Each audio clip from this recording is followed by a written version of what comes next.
오늘 말씀은요, 오늘 사도행전 우리 10장인데요. 우리 10장, 우리 1절부터 2절인데, 제가 1, 2절 다시 한번 읽어드릴게요. 아이고, 죄송합니다. 네, 죄송합니다. 네. 자, 가이사의 고넬료라는 사람이 있었는데, 그는 이탈리아 부대라는 로마 군대의 백부장이었다. 그는 경건한 사람으로 온 가족과 더불어 하나님을 두려워하며 유대 백성에게 자선을 많이 베풀며 늘 하나님께 기도하는 사람이었다.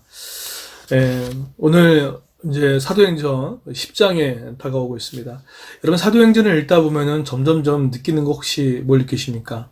네, 사도행전을 읽다 보면은요, 사도행전이 점점점 확장되는 것을 경험하게 됩니다. 그 힌트를 어디에서 두고 있습니까? 사도행전 1장 8절에 두고 있죠. 온 유대와 사마리와 땅끝까지 간다. 사실은 그 말씀 그대로 사도행전은 펼쳐 나가는 것을 잘 보여주고 있습니다. 그게 사도행전을 읽는 어떤 재미라고 할까요? 묘미라고 할 수 있겠죠. 자, 근데 오늘 이 사도행전을 먼저 보기 전에 제가 그제 이렇게 TV를 보다가 한 그 가수가 나오더라고요. 그 가수 이름이 여러분 잘 아시는 임창정이라는 사람이었습니다. 제 머릿속에, 제 마음속에 임창정이라는 사람은 그냥 배우로서의 이미지가 상당히 강했고, 참 코믹하다라고 그 정도의 이제 이미지를 갖고 있었던 배우였는데, 어제 한 인터뷰 나온 프로에서 이 임창정을 보니까, 생각보다 참 멋있는 사람이다라는 생각들을 하게 됐어요. 저는 그냥 영화 배우로서의 어떤 코믹 영화 배우로서의 어떤 그런 선입견이 컸는데, 생각보다 이 노래, 그러니까 이 대중가요에서 참 많은 큰 그런 영향력이 있었더라고요. 또 이런 말도 하더라고요. 남자라면 임창정 노래를 한 번도 안 부른 사람이 없을 거다. 그렇게 얘기할 정도로 영향력이 있었던 것 같습니다. 저는 거기에 제 시야가 한번 확장이 됐고, 또 한 가지 시야가 확장됐던 것은 임창정이 자신의 팬과의 어떤 교감, 또 근데 그 팬과의 교감이 그걸로 끝나지 않고, 정말로 그 팬들 중에는 암에 투병했던 사람, 심지어는 자살을 했던 사람, 또 극단적인 그런 선택을 했던 사람들도 되게 많이 있어요. 근데 그러다가 회복되고 그들과 관계를 맺고 또 그와 약속을 지켜나가는 그런 사람이더라고요. 도움도 주고, 심지어는 자기 제자에게도 어떤 어떤 가게를 하나 내들 정도로 그런 베품도 있었던 멋진 사람이었더라고요. 그래서 저는 이 사람이 하나님을 믿든 안 믿든 간에 제가 보고 있는 임창정이라는 가수의 시야가 이렇게 확 넓어지는 것들을 이렇게 보게 됐습니다. 뿐만 아니라, 저 사람 참 예수 믿는 사람인가? 어떻게 저렇게 말과 행동이 진실하고 말과 행동의 그것이 실천이 균형 잡힌 사람이었을까? 좀 믿는 사람으로서 좀 부끄러운 부분들이 좀 있었습니다. 저게 정말 어떻게 보면 예수 믿는 사람의 모습들이 아닌가.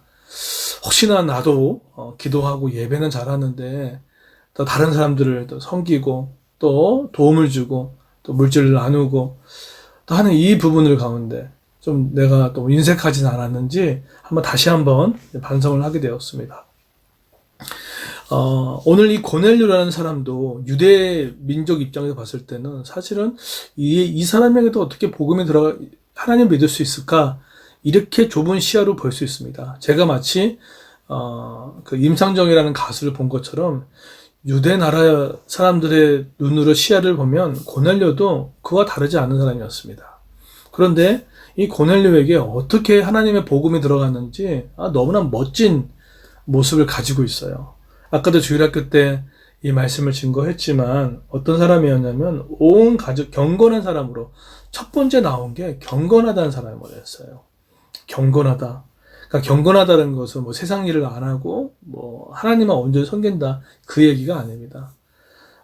성경적인 경건은 야고보에서 잘 나오고 있죠. 가부와 나그네를 돌보는 자를 또 경건한 자라고도 이렇게 정의를 내리고 있습니다. 이게 경건한 사람이었어요. 예배뿐만 아니라 돌아볼 수 있는 사람. 근데 그는 또 어떻게 합니까? 이 가장의 어떤 중요한 태도를 보여주고 있죠. 온 가족과 더불어 하나님을 두려워하며, 이것은 예배인 거죠. 하나님을 경외하는 가시적인 것이 바로 예배입니다. 여러분, 가장이 뭡니까? 하나님 앞에의 가장은 온 가족들을 하나님 앞에 이끄는 겁니다. 비록 아이들이 그런 신앙에 있어서 힘들어할지라도 잘 설득하고 기도함으로 아이들을 자꾸 하나님 앞에 서게끔 도와주는 것이 정말 멋진 가장의 모습이 아닌가라는 생각이 듭니다. 왜 그렇습니까? 생각보다 여러분 자녀를 키우면 키울수록 내가 할 수 있는 영역이 점점 없어지는 것을 경험하게 됩니다. 아이들도 그의 아이들의 안전과 교육과 만남의 축복들, 사실은 부모의 통제권이 넘어서는 시간이 반드시 올 거고, 자꾸만 우리가 어렸을 때부터 하나님께 맡기는 것들이 너무나 중요하죠. 근데 이 고넬료는 온 가족이 하나님을 경외하는 정말 그 지혜로운 겁니다. 지혜로운 거예요. 그래서 여러분이 가장이십니까? 아니면 내가 지금 영적인 가장이십니까? 그러면 지혜로운 방법을 알려드릴게요. 하나님께 맡기십시오. 하나님께 데려가셔서 하나님 바꾸시도록 해주십시오. 저는 그래서 우리 온라인 이 새벽 기도를 드리는 우리 엄마들 또 아빠들이 참 지혜롭다라는 생각이 들어요. 비록 아이들이 지금 자고 있고 또 듣든지 안 듣든지 어쨌든 예배 안에 그걸 보여주고 있잖아요. 이 교육이 돈으로 환산할 수 없는 엄청난 큰 교육입니다. 이 아이들이 크게 되면 우리 엄마 아빠는 그때 기도했었지, 예배했었지, 이것을 보고 느낀다는 거죠. 근데 고넬료는 또한 뿐만 아니라 어떤 사람이었냐면 여러분 알다시피 유대 백성에게 자선을 베풀고 또 하나님께 기도했던 사람입니다. 이 고넬료라는 사람을 조금 더 깊이 살펴보면은 100명의 병사를 다룰 수 있는 사람이었고 막강한 권력을 가지고 있었던 사람이라고 할 수 있습니다. 물론 22절에 가게 되면 그가 칭찬받는 사람으로서 하는 부분들이 있는데 얼마나 경건했냐면 2, 3절에 보게 되면 시간을 정해놓고 기도하는 사람이었어요. 이건 누구의 습관이죠? 이건 유대인의 습관이었는데 어떻게 보든지 이방 사람이었던 고넬료가 시간을 정해놓고 하나님께 기도하는 사람이 되었죠. 그것뿐이겠습니까? 아직 읽지는 않았지만 기도하는 중에 하나님께서 베드로를 청하라는 그런 비전을 듣게 되고 나중에는 그 듣고 나서 화인한테 시켜서 하나님 일에 동참하는 사람이 되었던 거죠. 여러분 그래서 여러분 정말로 하나님이 꿈꾸시고 하나님이 계획하신 거를 정말 하고 싶다면 정말 중요한 게 무엇입니까? 사실은 고넬료도 기도하는 중에 하나님의 비전을 들었죠. 베드로를 청하여 데리고 와라. 그리고 베드로가 정말 이방 민족의 복음을 여는 교두부 역할을 할 줄을 고넬료가 어떻게 알았겠습니까? 근데 하나님의 음성을 듣고 그 순종함을 통해서 하나님의 큰 역사에 동참하게 되어집니다. 그래서 여러분 우리 이렇게 이 설교를 마무리했으면 좋겠습니다.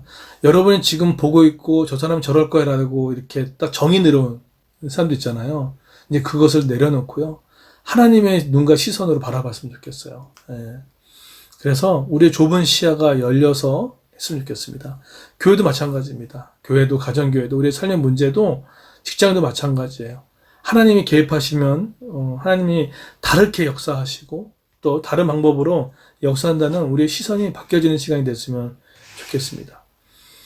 더불어서 우리 고넬료를 통하여서 그가 이 교회의 5대 가치를 너무나 잘 실현하는 사람으로서 중요한 교훈을 우리에게 주고 있습니다.